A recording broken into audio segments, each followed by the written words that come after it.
दोस्तों, एक ऐसा योद्धा जो अपनी आखिरी सांसें गिन रहा है और जिसके चारों ओर सिर्फ तबाही और लाशों का ढेर लगा है। सोचिए, अगर उसे अपनी जिंदगी दोबारा जीने का एक मौका मिल जाए तो क्या होगा। आज हम बात करेंगे ऐसे ही एक योद्धा रोनन की, जिसकी कहानी मौत के बाद एक नई शुरुआत करती है। आइए जानते हैं आगे क्या होता है। कहानी की शुरुआत एक युद्ध भूमि से होती है, जहां एक आदमी अपनी तलवार का सहारा लेकर खड़ा था। उसने चारों ओर नजर दौड़ाई तो देखा कि वहां मौजूद हर व्यक्ति मारा जा चुका था। तभी उसे किसी की आवाज सुनाई दी। जैसे ही उसने सामने देखा, उसका चेहरा गुस्से से भर गया, क्योंकि सामने उसका दुश्मन खड़ा था। वह दुश्मन एक विशालकाय दैत्य था, जिसका नाम याहूदी था। यह दैत्य 20 दिन पहले दो अन्य दैत्यों के साथ साम्राज्य पर हमला करने आया था। इन तीनों ने बिना किसी कारण पूरी दुनिया में तबाही और अराजकता फैला दी थी। उस आदमी ने दैत्य से पूछा, साम्राज्य का आधा हिस्सा नष्ट करने के बाद भी तुम अब तक जिंदा कैसे हो? याहूदी मुस्कुराकर बोला, मेरी चिंता मत करो, क्योंकि कुछ ही देर में तुम मरने वाले हो। उसने बताया कि बाकी दोनों दैत्य भी उसी की मौत का इंतजार कर रहे हैं। फिर उसने कहा कि एक दैत्य को लाल ड्रैगन ने जिंदा जला दिया था, जबकि दूसरे दैत्य को लॉरी हॉर्न नाम के एक व्यक्ति ने हमेशा के लिए सील कर दिया था। याहूदी ने कहा, ज्यादा गर्व मत करो, भले ही मेरे साथी हार गए हों, लेकिन उन्होंने उन सभी लोगों को भी मार डाला जिन्होंने उन्हें हराया था। अब इस दुनिया में कोई भी इतना शक्तिशाली नहीं बचा जो हमें चुनौती दे सके। उस आदमी ने जवाब दिया, मैं अभी भी पूरी तरह स्वस्थ और लड़ने के लिए तैयार हूं। दैत्य हंस पड़ा और बोला, खुद को धोखा मत दो। मैं साफ महसूस कर सकता हूं कि तुम्हारी शक्ति धीरे धीरे समाप्त हो रही है। वह इस बात से बेहद खुश था कि उसका दुश्मन जल्द ही मरने वाला है। उसने कहा, अगर तुमने समय रहते अपनी असली प्रतिभा पहचान ली होती और उस पर मेहनत की होती, तो तुम हमारे लिए सबसे बड़ी बाधा बन सकते थे। उस आदमी ने शांत स्वर में कहा, मुझे अच्छी तरह पता है कि मैंने अपनी जिंदगी बर्बाद कर दी है, इसलिए मुझे यह सब बताने की कोई जरूरत नहीं है। याहूदी ने कहा, तुम्हें अपने के पर गर्व करना चाहिए। कोई भी इंसान वह नहीं कर पाया जो तुमने किया है। इसलिए जब तक समय है, अपनी जीत का आनंद लो, क्योंकि बहुत जल्द पूरी दुनिया स्टारलाइट में दफन हो जाएगी। जैसे ही उसने अपनी बात पूरी की, उस आदमी ने एक ही वार में उसका सिर धड़ से अलग कर दिया। दैत्य को मारने के बाद वह आगे बढ़ने की कोशिश दैत्य को मारने के बाद रोनन लड़खड़ाते हुए अपनी मंजिल की ओर बढ़ने लगा। चलते चलते उसे अपने उन सभी साथियों की याद आने लगी जो उसकी तरह सैनिक थे। कुछ दूर जाने पर उसने अपने दोस्तों की लाशें जमीन पर बिखरी हुई देखीं। उन्हें देखकर उसके मन में एक ही सवाल उठ रहा था कि आखिर उन्हें अपनी इज्जत और सम्मान की रक्षा के लिए अपनी जान क्यों देनी पड़ी। रोनन को लगा कि उन्हें युद्ध छोड़कर अपनी जान बचा लेनी चाहिए थी। उसे यह सोचकर भी दुख हो रहा था कि पूरे साम्राज्य में केवल वही एक ऐसा व्यक्ति था जो उन दैत्यों का सामना कर सकता था। यहां तक कि साम्राज्य का सबसे शक्तिशाली तलवारबाज भी उन्हें घायल नहीं कर पाया था। रोमनन खुद को इसका जिम्मेदार मान रहा था। उसे विश्वास था कि अगर उसने सैनिकों को आगे बढ़कर युद्ध करने के लिए प्रेरित न किया होता, तो शायद उसके दोस्त आज जिंदा होते। तभी उसे किसी के पुकारने की आवाज सुनाई दी। वह आवाज सुनकर रोनन चौंक गया। उसने अपनी बची हुई ताकत जुटाई और उस दिशा में बढ़ने लगा। वहां पहुंचते ही वह हैरान रह गया। उसकी ग्रैंड कमांडर एडिसन अभी भी जीवित थी, हालांकि युद्ध में उसका एक हाथ कट चुका था। एडिसन ने रोनन से पूछा, क्या तुमने उस दैत्य को मार दिया? रोनन ने सिर हिलाकर हां में जवाब दिया। यह सुनते ही एडिसन की आंखों में आंसू आ गए। इतने भयानक युद्ध के बाद भी दैत्य के मारे जाने की खबर उसके लिए उम्मीद की आखिरी किरण थी। इसके बाद रोनन ने उससे एक आखिरी अनुरोध किया। उसने कहा, क्या तुम हमारे सैनिकों के शवों का ध्यान रखोगी? रोनन ऐसा इसलिए कह रहा था क्योंकि साम्राज्य में युद्ध के बाद सैनिकों के शवों को या तो जला दिया जाता था या फिर उन्हें वहीं छोड़ दिया जाता था। एडिसन उसकी बात सुनकर हैरान रह गई। उसने पूछा, जब तुम अभी भी चल फिर सकते हो तो ये काम खुद क्यों नहीं कर सकते? रोनन ने हल्का सा खून उगलते हुए कहा, क्योंकि मैं मर रहा हूं। यह सुनते ही एडिसन का चेहरा उतर गया।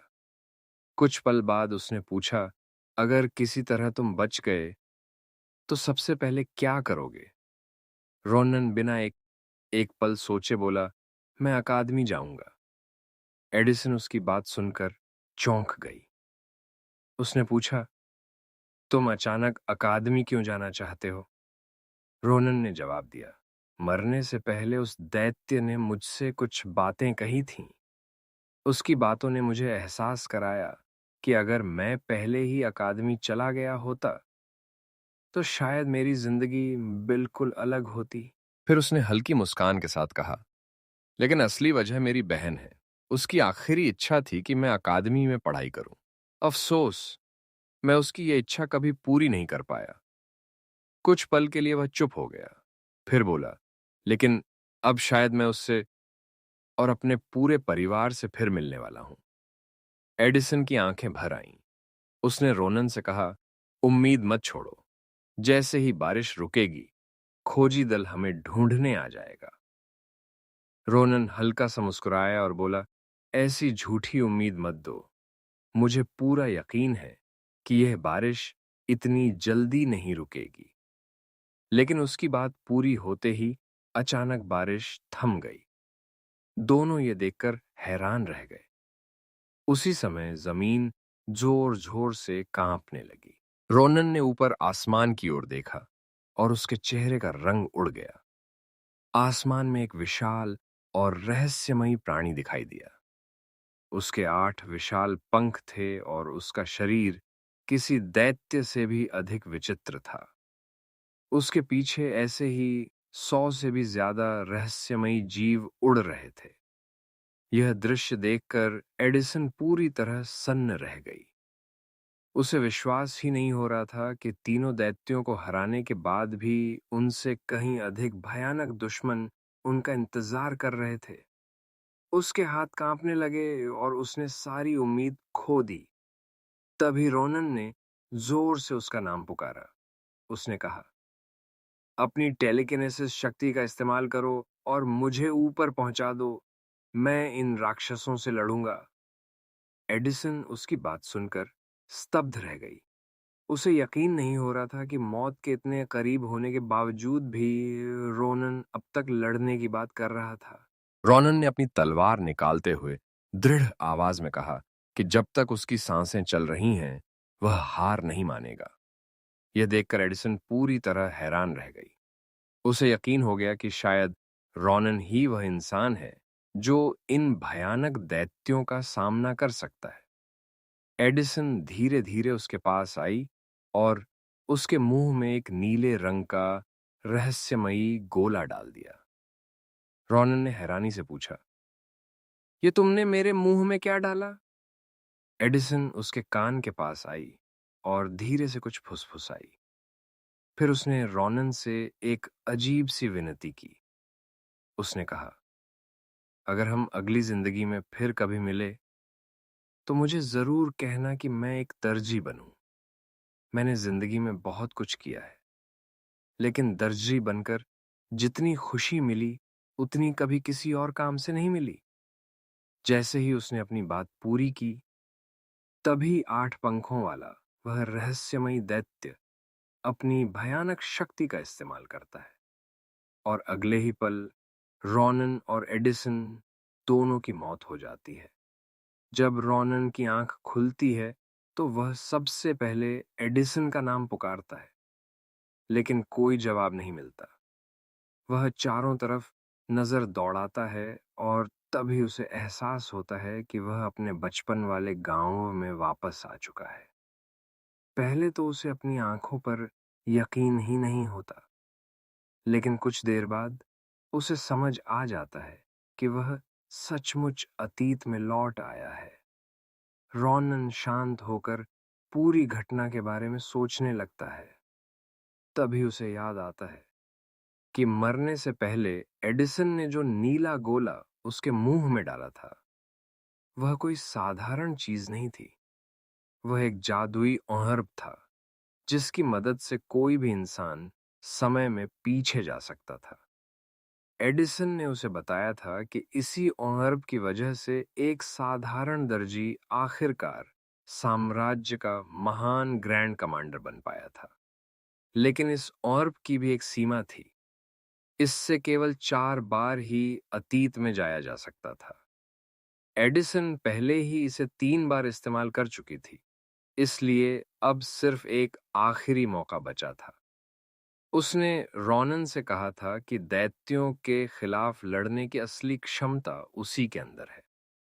इसलिए इंसानों को बचाने की सबसे बड़ी उम्मीद अब वही है। उसने उसे सलाह दी थी कि अतीत में लौटने के बाद सबसे पहले अपनी ताकत बढ़ाए और इसके लिए उसे फिलियन अकादमी में दाखिला लेना होगा, क्योंकि वही अकादमी पूरे साम्राज्य के सबसे महान योद्धा और जादूगर तैयार करती है। और आखिर में उसने एक बार फिर वही बात दोहराई थी, अगर हम फिर मिले तो मुझे याद से कहना कि मैं दर्जी बनूं। ये सब याद आते ही रॉनन को अब भी यकीन नहीं हो रहा था कि यह सपना है या हकीकत। वह जोर जोर से चिल्लाने लगता है और गुस्से में पास के पेड़ पर मुक्के मारने लगता है। उसके मन में बस एक ही सवाल घूम रहा था, मैं अकेला इंसान होकर भविष्य कैसे बदलूंगा। लेकिन तभी उसे एक और बात याद आती है, अगर वह सचमुच अतीत में लौट आया है तो इसका मतलब उसकी बड़ी बहन अभी भी जिंदा है। यह सोचते ही वह जमीन से एक लकड़ी उठाता है और पूरी ताकत से अपने घर की तरफ दौड़ पड़ता है। रास्ते में उसकी नजर कुछ लड़कों पर पड़ती है जो एक लड़के को बुरी तरह परेशान कर रहे थे। लेकिन सबसे हैरानी की बात यह थी कि वह लड़का बिना किसी के छुए पेड़ से उल्टा लटका हुआ था। रॉनन तुरंत समझ गया कि यह किसी जादू का असर है। वह हैरान रह गया, क्योंकि उसके समय में जादूगर बहुत कम देखने को मिलते थे। लेकिन यहाँ तो उसके अपने गांव में ही कोई जादू का इस्तेमाल कर रहा था। तभी उसे एहसास हुआ कि वह मशहूर जादूगर इसी समय इसी गांव में मौजूद है। जिस लड़के के पास जादुई शक्ति थी उसका नाम एसेल था। लेकिन साफ दिखाई दे रहा था कि वह यह सब अपनी मर्जी से नहीं कर रहा था। उसके चेहरे पर डर साफ झलक रहा था। उधर जिस लड़के को परेशान किया जा रहा था, वह रोते हुए कहता है, मेरे पास और पैसे नहीं हैं जो हैं वो मेरी माँ की दवा के लिए हैं। लेकिन बदमाश लड़का हंसते हुए कहता है, मुझे तेरी माँ से कोई मतलब नहीं। इतना कहकर वह उसे थप्पड़ मारने लगता है और ज्यादा पैसे मांगने लगता है। फिर वह एसएल को आदेश देता है कि उस लड़के को और ऊपर पेड़ की चोटी तक पहुंचा दे।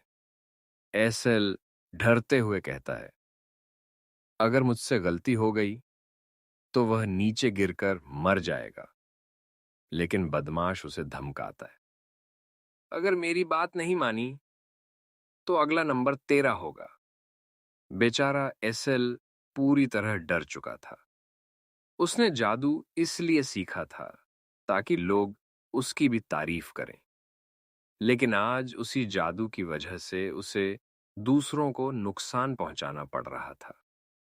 इसी बीच रॉनन पीछे से आता है और अपनी लकड़ी से एसएल के सिर पर हल्का वार कर देता है। वार लगते ही एसएल का ध्यान भटक जाता है और उसका जादू टूट जाता है। पेड़ से लटका लड़का नीचे गिर जाता है। रॉनन तुरंत कहता है, रुको, ऐसे करोगे तो वह सच में मर जाएगा। बदमाश गुस्से से एसेल पर चिल्लाने लगता है कि उसने उसकी बात मानना क्यों बंद कर दिया। लेकिन उससे पहले ही रॉनन बीच में बोल पड़ता है। वह एसेल से पूछता है, तुमने टेलीकिनेसिस जैसा जादू कहां से सीखा? एसेल जवाब देता है कि उसने यह जादू एक घूमने वाले व्यापारी से खरीदी हुई सस्ती ग्रिमोयर से सीखा है। यह सुनकर रॉनन दंग रह जाता है। उसे विश्वास नहीं होता कि इतनी घटिया ग्रिमोयर से सीखकर भी एसेल इतना हुनरमंद बन चुका है। उधर बदमाश लड़का गुस्से से अपनी असली तलवार निकालता है और सीधे रॉनन पर हमला कर देता है। रॉनन सोचने लगता है, कितनी छोटी उम्र का लड़का असली तलवार लेकर कैसे घूम रहा है। लेकिन उससे भी ज्यादा उसे उसके लड़ने का तरीका निराश करता है। उसकी तलवार पकड़ने की मुद्रा इतनी खराब थी कि रॉनन आराम से उसका हमला बचा लेता है। बदमाश हैरान रह जाता है। लेकिन रॉनन के लिए यह कोई बड़ी बात नहीं थी। भले ही उसका शरीर फिर से जवान हो गया हो, लेकिन एक सैनिक के रूप में सालों तक लड़ी गई लड़ाइयों का अनुभव और बैटल सेंस अब भी उसके साथ था। बदमाश गुस्से में कहता है, इस बार तो बच गया। अब घुटनों पर बैठकर अपनी जान की भीख मांग। मैं तुझे मार दूंगा और फिर तेरी बहन का भी ख्याल रखूंगा।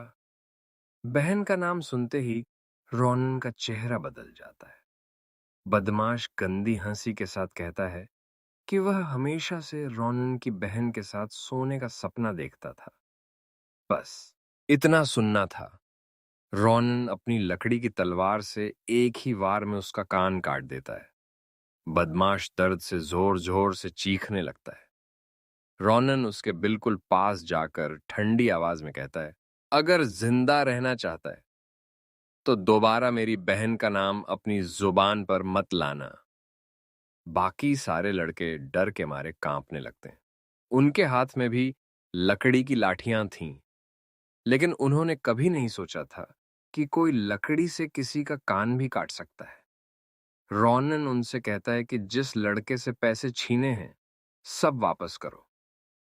ऊपर से मेरी खराब हुई मनहस स्थिति का जुर्माना भी छोड़कर जाओ।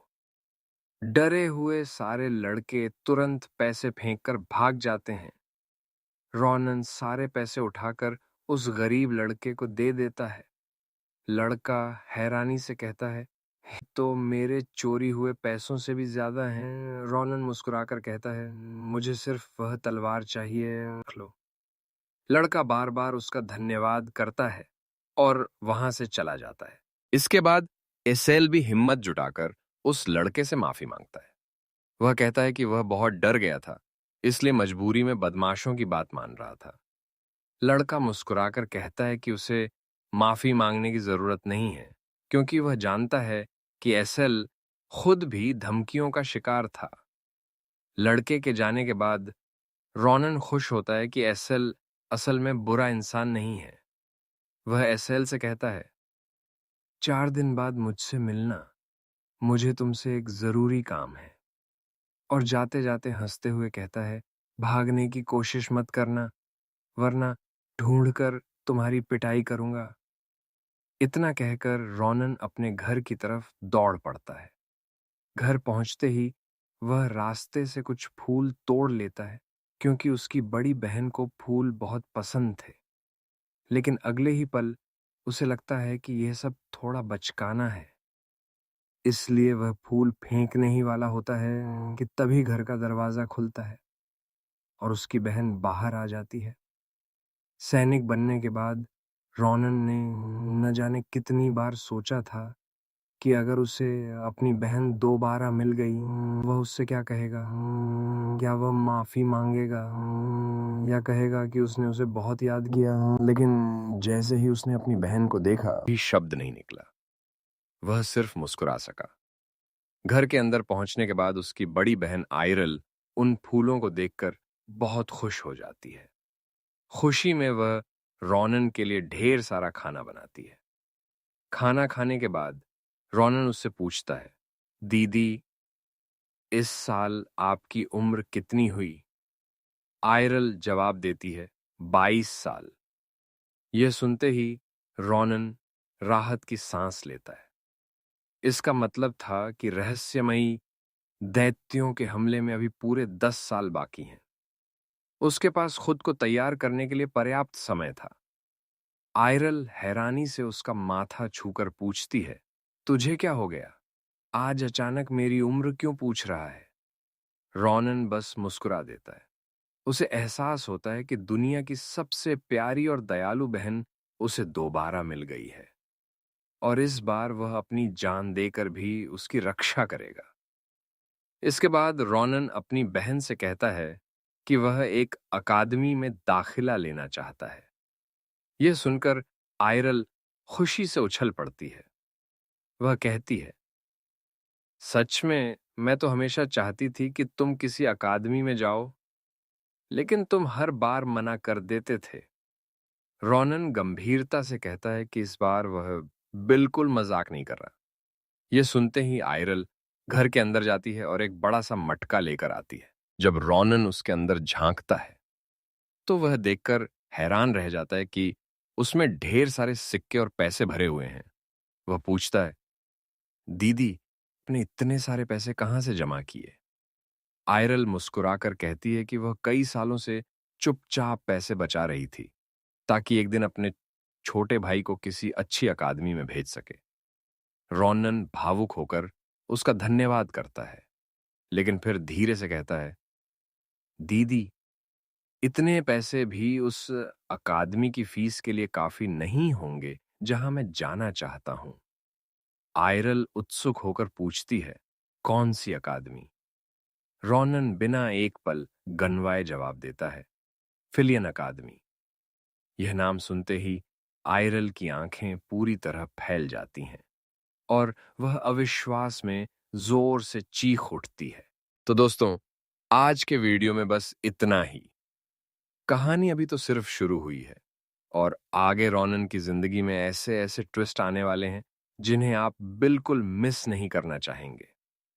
पार्ट 2 बहुत जल्द आने वाला है, इसलिए अगर आपने अभी तक चैनल को सब्सक्राइब नहीं किया है तो अभी कर लीजिए और बेल आइकॉन भी दबा दीजिए ताकि अगली वीडियो आते ही आपको सबसे पहले नोटिफिकेशन मिल जाए। मिलते हैं पार्ट 2 में।